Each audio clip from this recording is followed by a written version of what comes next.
जय जगन्नाथ। उभय जीवन एवं मृत्युर एक अचल सत्य रही। मृत्यु हेउची एक अनिर्वाज्य सत्य जहाँ को आमे एड़ाई पारिबा नाही, किंतु एहाकु स्वीकार करी आमे आम जीवन को पूर्ण भाव में बंचिबार कला शिखिबा आवश्यक। जड़े प्रिय व्यक्ति देहांत परे आमे तांको फेराई आनी पारिबु नाही, किंतु तांको सहित बिताई थिबा भल समय को मने पकाई आमे जीवन रे आगो को बढ़ी पारिबा।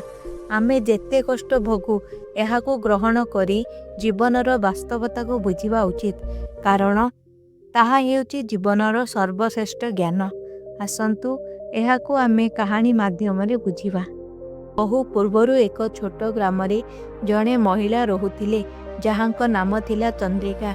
अधिकांश ग्रामवासी भली तांको जीवन मध्य सुखमय थिला। से तांको स्वामी भास्कर एवं प्रिय झियो मीरांक सह एक साधारण किंतु संतुष्ट जीवन बिताउथिले।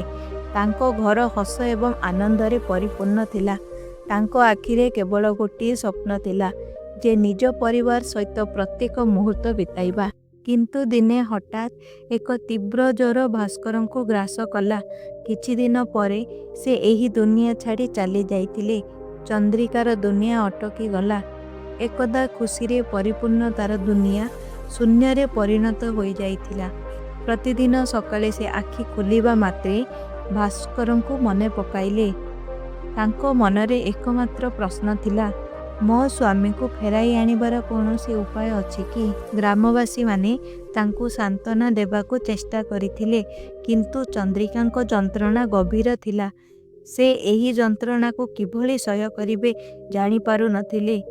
तांको आखिरे केवल गोटे उद्देश्य थिला, कौनसी प्रकारी तांको स्वामी को फेराई आनिबा। दिने गाँवर जणे बुद्ध व्यक्ति तांको कहिले, चंद्रिका तुमर दुख बहुत गभीर, किंतु जदि केही तुमको सहायता करि परिबे तेबे से हेउचंती गौतम बुद्ध। से जीवन और मृत्युर प्रकृत अर्थ वर्णना करती। चंद्रिका वृद्ध व्यक्ति कथा शुणिले एवं स्थिर कले जे से गौतम बुद्ध पाखकु जिबे। गौतम बुद्ध सेही समय रे एक शांतिपूर्ण उद्यान रे ध्यान करुथिले।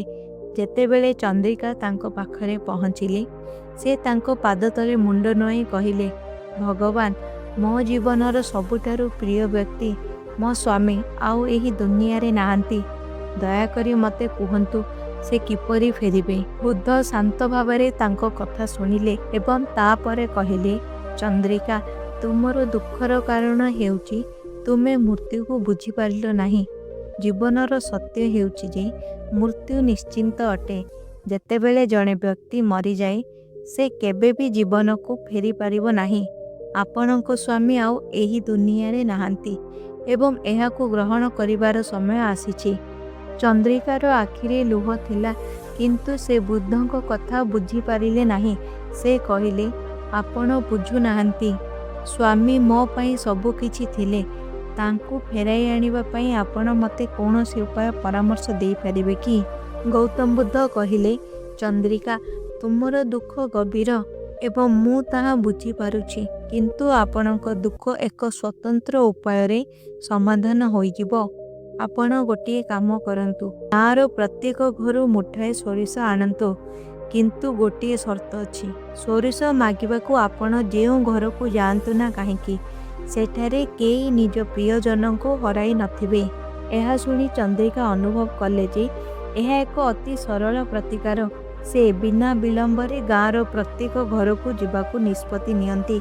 से कहिले, एहा किछि बड़ कथा नुहे, मु शीघ्र समस्त सरिष संग्रह करिबे एवं तापरे एक चमत्कार हेबो। किंतु से प्रथम घरे पहुँचिबा मात्रे घरर मालिकंको आखिरे लुह देखिले। जणे महिला तांको पुओर मृत्यु को नहीं शोक व्यक्त करुथिले। जेतेबेले चंद्रिका तांको सरिष मागिले, महिला जनक कहिले, आमे मध्य आम पुओ को हराइछु।